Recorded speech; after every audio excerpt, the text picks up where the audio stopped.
បុរសម្នាក់នេះត្រូវបានសម្លាប់ដោយឃាតករមួយក្រុមហើយបានកាត់ដៃកាត់ជើងគ្នាហើយថតវីដេអូផ្ញើទៅឲ្យគ្រួសារសពហើយបានទាមទារលុយរហូតដល់$5,000ជាថ្នូរដើម្បីដោះដូរសាកសពនោះយកមកធ្វើបុណ្យតាមប្រពៃណីចង់ដឹងឬក៏ចង់លឺនៅរឿងក្តីមួយនេះខ្លាំងហើយមែនអត់តាមមកស្ដាប់ជាមួយនឹងខ្ញុំ Last Voice ទាំងអស់គ្នា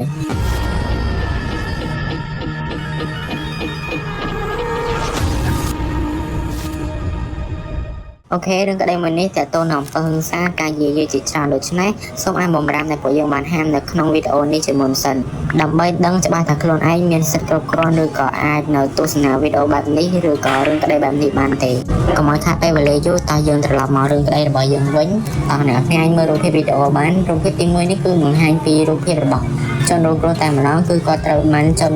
ដៃដល់ក្នុងកំភ្លើងដាក់នៅលើក្បាលរបស់គាត់តែម្ដងអ្នកនរមើលរូបនេះគឺដឹងហើយគឺជើងដៃរបស់គាត់ហ្នឹងគឺត្រូវបានគាត់ទៅក្រោយកញ្ចងនឹងលួសឬកញ្ចងនឹងខ្សែអីគឺយើងអត់ប្រកាសដែរគាត់បានពាក់ខោអាពណ៌ទៅខូចចាំងដែលគឺជាបុគ្គលិកអនាម័យគឺអញ្ចឹងឯងអ្នកទាំងគ្នាអ្នកគ្នាអាចមើលមុខមាត់គាត់បានគឺខ្លាំងមែនតើបើយើងនិយាយពីការិយាការនៅជុំវិញហ្នឹងគឺដូចជាឃើញស៊ីម៉ង់ឬក៏កន្លែងណាដែលបិទចិត្តឯអ្នកគ្នាវីដេអូឬក៏រូបភាពដែលបង្ហាញនៅក្នុងវីដេអូមួយហ្នឹងដូចតែប៉ុណ្ណឹងទេអ្នកគ្នាអញ្ចឹងកុំឲ្យយើងមើលតែប៉ុណ្ណឹងយើងមើលតែរូបភាពទី2វិញម្ដងរូបភាពទី2គឺជារូបភាពដែលជនរងគ្រោះត្រូវបានកាត់ដៃកាត់ជើងកាត់អីអស់លឿនឯអ្នកគ្នាសំបីតែក្បាលអ្នកគ្នាបញ្ជាក់ក្នុងវីដេអូហ្នឹងអ្នកគ្នាមើលឃើញជើងឃើញដៃឃើញក្បាលហើយឃើញកណាសនៅកណ្ដុកលើទ្រូងរបស់គាត់ហើយត្រូវបានក្បាលហ្នឹងគឺដាក់នៅលើពួយមួយអ្នកគ្នាហើយកន្លែងកដែលចេញឈាមចេញអីហ្នឹងគឺគេបិទហ្នឹងគឺគេបិទដើម្បីកុំឲ្យវាចេញហូរឈាមអ្នកគ្នាអញ្ចឹងជំនួសវិញណាកន្លែងកហ្នឹងគឺជំនួសវិញដោយកន្លែងភួយអ្នកគ្នាឧទាហរណ៍អ្នកគ្នាយកខាងលើហ្នឹងក្បាលដាច់បាត់ហើយកណ្ដាលហ្នឹងគឺភួយក្រោមហ្នឹងគឺខ្លួនប្រាណរបស់គាត់អញ្ចឹងគេដាក់អាភួយហ្នឹងកុំឲ្យឃើញសាច់ឈាមកហើយនឹងសាច់ឈាមខាងក្រោមខ្លួនអញ្ចឹងសង្ឃឹមថាអ្នកគ្នាយល់នៃការពន្យល់មួយនេះអញ្ចឹងរូបភាពមួយហ្នឹងគឺអាណោះធំទៅកាន់គ្រួសារនៃសពក៏ដូចជាគាត់ខ្លាំងមែនតើអ្នកគ្នាឃើញរូបភាពហ្នឹងផ្ទាល់បានមានអារម្មណ៍ថាអាណិតអាសូរទៅកាន់គាត់ខ្លាំងមែនតើគឺក្មេងមែនតើអ្នកគ្នាត្រូវបានសម្លាប់ពីគាត់បើអ្នកគ្នាស្ដាប់ទៅមុខទៀតគឺគាត់គ្រាន់តែជាអ្នកដែលនៅក្មេងចាញ់រលុយដើម្បីជួយគ្រួសារអញ្ចឹងទៅអញ្ចឹងកុំឲ្យខាត់ពេលវេលាយូរខ្ញុំឲ្យមើលតែរូបភាពនៃរឿងក្តីរបស់យើងមានតែប៉ុណ្ណឹងបានហើយតែឥឡូវយើងចូលទៅតាមបរិយាកាសនៃសាច់រឿងក្តីរបស់យើងទាំងអស់គ្នាសូមអភ័យទោសទៅមុនណាបើអ្នកទាំងអស់គ្នាឮសលេងដែកអីព្រោះកន្លែងខ្ញុំកំពុងតែធ្វើការបើជួសជុលអញ្ចឹងអ្នកគ្នាសូមអធិស្ឋានខ្លាំងមែនតើកុំឲ្យនៅសាំញ៉ាំយូរតឥឡូវយើងចូលទៅកាន់សាច់រឿងពេញរបស់រឿងក្តីមួយនេះទាំងអស់គ្នានេះគឺជារឿងក្តីពេញលេញដែលបង្ហាញពីភាពសោកនាដកម្មដ៏ឈឺចាប់មួយដែលនរណាមិនដែលផងប្រាថ្នានឹងជួបទេគាត់មានឈ្មោះថា Luis Articona គាត់គឺជាបុគ្គលិកអនាម័យវ័យក្មេងដែលស្លូតបួលមិនដែលត្រូវស្លាប់ដោយភាពខូខើនិងការចំណិតទាបប្រាក់របស់ជនមួយក្រុមដែលចាប់ច្រឡំហើយគាត់ហ្នឹងគឺស្លាប់នៅក្នុងទីក្រុងត្រូជីឡូប្រទេសប៉េរូករណីដែលបានក្លាយជាសញ្ញានៃអំពើខូខើនិងឃាតកម្មការចំណិតទាបប្រាក់នេះគឺបានល្បីល្បាញជុំវិញហេតុឬក៏ប្រទេសប៉េរូតែម្ដងគឺល្បីដោយសារតែជនដៃដល់ហ្នឹងគឺបានបង្ហោះវីដេអូហ្នឹងទៅកាន់គ្រួសារនៃតបរួចបានទាមទារលុយដើម្បីជាថ្នូរដោះដូរសាកសពទៅមកទទួលបុណ្យតាមប្រពៃណីវិញតែហ្នឹងគឺល្បីខ្លាំងមែនតើឥឡូវយើងមកដឹងឬក៏មកចាប់អារម្មណ៍ពីជីវិតសាមញ្ញរបស់ Luis Articona ទាំងអស់គ្នា Luis Articona មានអាយុទៅតែ27ឆ្នាំប៉ុណ្ណោះគាត់ធ្វើការជាបុគ្គលិកសម្អាតឬក៏យើងអាចហៅថាបុគ្គលិករដ្ឋអ្នកគ្នាដែលយើងឃើញរដងខ្មែរយើងក៏មានដែរបុគ្គលិកអនាម័យតាមសួតតាមច្បាយហ្នឹងអ្នកគ្នាគាត់ធ្វើការជាផ្នែកអនាម័យហ្នឹងនៅក្នុងទីក្រុងមួយដែលមានឈ្មោះថា Veto Lago Herrera គឺជាប្រទេសប៉េរូតែម្ដងអស់រយៈពេលប្រមាណជា4ខែហើយគាត់គឺជាកូនច្បងក្នុងចំណោមបងប្អូន4នាក់របស់គាត់មិត្តភ័ក្តិនិងអ្នកជិតខាងបាននិយាយប្រាប់សារព័ត៌មានថាគាត់គឺជាបុរសវ័យក្មេងដែលមានចិត្តល្អសប្បាយរីកហើយតែងតែជួយអ្នកដទៃជួយអ្នកជំនាញខ្លួនឯងទៅ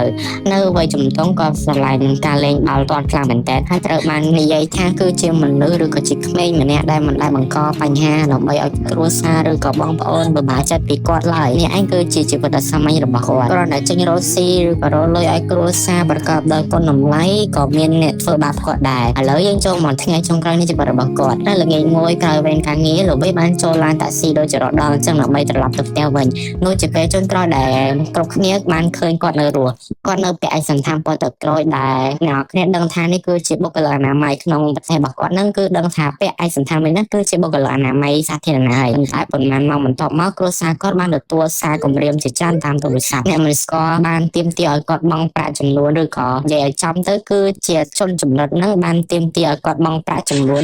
20000 soles ដែលប្រហែលជា$5000បើយើងគិតជាខ្មែរប្រហែលជា20លានរៀលដល់គ្នាដើម្បីទទួលបានសារសពល្វីស្នឹងទៅវិញដើម្បីប្រព័ន្ធតាមប្រពៃណីការទាំងនេះបង្ហាញយ៉ាងច្បាស់ល្វីត្រូវបានចាប់សម្រិតហើយជនល្មើសបានប្រើសារសពជាឧទាហរណ៍សម្រិតទារប្រាក់ពីគ្រួសារនឹងឯងដល់គ្នាប៉ុន្មានថ្ងៃក្រោយមក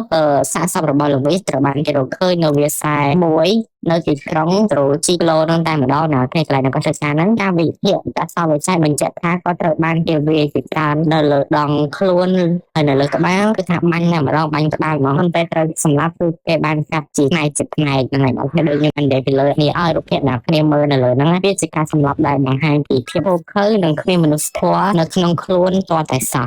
ដៃលវីសតែទទួលដំណឹងបាននិយាយទាំងទឹកភ្នែកចាំអូដើមកោថាខ្ញុំមិនចង់ធ្វើអ្វីទេខ្ញុំត្រូវការតែសាកសពកូនប្រុសរបស់ខ្ញុំមកវិញប៉ុណ្ណោះនេះឯងទឹកចិត្តជាម្ដាយកូនទាំងអស់គ្នាដែលបានស្ដាប់វីដេអូមួយនេះគឺតែងតែយល់តែងតែដឹងហើយថាទឹកចិត្តរបស់ម្ដាយគឺធំធេងប៉ុណ្ណាតោះឥឡូវយើងបើវងចាប់ទៅប៉ុណ្ណឹងយើងចូលទៅកាន់នឹងយើងបន្តទៀតម្ដាយជនរងគ្រោះបានប្រាប់អាជ្ញាធរថាការគម្រាមបានចាប់ផ្ដើមបន្ទាប់ពីមានការវេប្រហារដោយក្របបែកលើសាច់ញាតិម្នាក់នៅក្នុងគ្រួសារហ្នឹងដូចជាគេគប់ក្របបែកចូលទៅផ្ទះរបស់គាត់ណាគ្នាអញ្ចឹងទៅបានគេសង្ស័យថាមានករណីនេះផ្សារភ្ជាប់ជាមួយនឹង